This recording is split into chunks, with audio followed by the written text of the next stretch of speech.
बिस्मिल्लाहिर्रहमानिर्रहीम। अस्सलाम वालेकुम दोस्तों।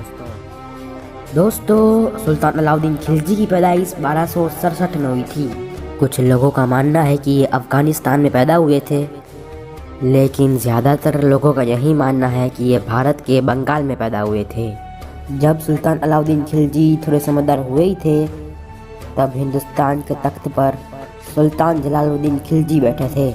लेकिन जब सुल्तान अलाउद्दीन खिलजी तख्त पर बैठे, तब उन्होंने सारे गद्दार और बागियों का सर कुचल कर रख दिया। इस बात में कोई शक नहीं कि अलाउद्दीन खिलजी ने सुल्तान बनने के लिए जलालुद्दीन खिलजी का कत्ल किया था। अगर बात रही सुल्तान जलालुद्दीन खिलजी की, तो सुल्तान जलालुद्दीन खिलजी एक नरम दिल और एक नेक इंसान था। जलालुद्दीन खिलजी की नरमी की वजह से ही हिंदुस्तान में बगावतें फैलने लगी, इसलिए सुल्तान अलाउद्दीन खिलजी को जलालुद्दीन खिलजी का कत्ल करना पड़ा। दोस्तों, सुल्तान अलाउद्दीन खिलजी एक सख्त मिजाज इंसान थे। मतलब वो अपने दुश्मन पर जर्रा बराबर भी रहम नहीं खाते थे, और इसी सख्त मिजाज ने उसको एक ऐसा बादशाह बना दिया था जिसने पूरे टुकड़े हिंदुस्तान को एक जगह जमा दिया था। यानी 1296 से पहले हिंदुस्तान छोटी छोटी रियासतों में बटा हुआ था। लेकिन जैसे ही 1296 में सुल्तान अलाउद्दीन खिलजी खुद तख्त पर बैठा, तब उसने उन तमाम रियासतों को जीतकर एक बड़ी सल्तनत कायम कर दी। जिन रियासतों को अलाउद्दीन खिलजी ने जीता था, उनमें चित्तौड़, मालवा और गुजरात जैसी बड़ी बड़ी रियासतें भी शामिल थीं। दोस्तों, सुल्तान अलाउद्दीन खिलजी एक पहला बादशाह था कि जिसने रोज़ खाने वाले अनाज की कीमतों को मुकर्रर कर दिया। यानी सुल्तान अलाउद्दीन खिलजी से पहले जो अनाज की कीमतें हुआ करती थी, वो मुकर्रर नहीं हुआ करती थी। दोस्तों, वैसे तो सुल्तान ने अपने दौर में बहुत बड़े बड़े काम किए थे, लेकिन उनका जो सबसे बड़ा काम था और कभी ना भूलने वाला काम ये था, वो हिंदुस्तान को मंगोलों से बचाने का काम था। जिस दौर में सुल्तान अलाउद्दीन खिलजी ने हिंदुस्तान की गद्दी को संभाला, उस वक्त आधी दुनिया मंगोलों से खौफ खाती थी। मंगोल एक ऐसी कौम हुआ करती थी जो जिस भी इलाके से गुजर जाती थी, उस इलाके को तबाह कर रख देती थी।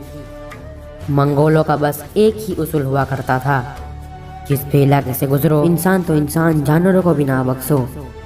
एशिया को जीतने के बाद अब मंगोलों की नज़र डायरेक्ट हिंदुस्तान पर थी। ज़्यादातर इतिहासकारों का मानना है कि ये भारत के लोगों की खुशकिस्मती ही थी कि जब मंगोलों ने हिंदुस्तान पर अटैक करने का सोचा, तब खिलजी का दौर था। अगर खिलजी के सुल्तान बनने से पहले मंगोल इस पर हमला करते, तो भारत का भी वही हाल होता जैसा बगदाद और चीन का हाल हुआ था, क्योंकि अलाउद्दीन खिलजी से पहले हिंदुस्तान पूरी तरह से बिखरा हुआ था, और ऐसी हालत में मंगोल जैसी ताकतवर फौज का मुकाबला करना लगभग नामुमकिन था। क्योंकि अलाउद्दीन खिलजी एक होशियार और बहादुर सिपह सलार था। उसने हिंदुस्तान में बसने वाले लोगों को मंगोलों से न सिर्फ एक बार बल्कि 5 बार बचाया था। मंगोल जब एक बार हार जाते, तब दूसरी बार गुस्से में और बड़ी सेना लेके आते, लेकिन सुल्तान अलाउद्दीन खिलजी अपनी होशियारी और बहादुरी से उन्हें फिर से हरा देता। इस तरह मंगोलों को 5 बार शिकस्त मिली। आज के दौर में सुल्तान अलाउद्दीन खिलजी को एक कहानी से जोड़ा जाता है, और ये कहानी है रानी पद्मावती की। इस कहानी के ज़रिए से लोगों को ये बताने की कोशिश की जा रही है कि सुल्तान अलाउद्दीन खिलजी एक अय्याश बादशाह था, और एक ऐसी रानी के इश्क में मुब्तला हो गया था कि जो पहले से ही शादीशुदा थी, और उसी रानी के मोहब्बत में आने की वजह से ही सुल्तान अलाउद्दीन खिलजी ने चित्तौड़ पर हमला किया था।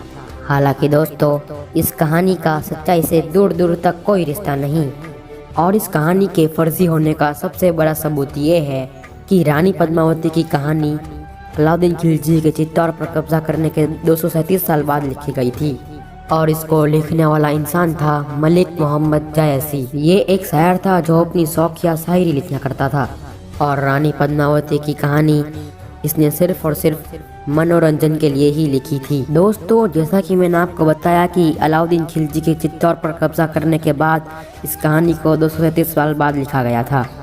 अब बीच के जो बचे हुए 237 साल हैं, उसमें बहुत सारे इतिहासकार आए, लेकिन किसी ने भी पद्मावती की इस कहानी का जिक्र नहीं किया।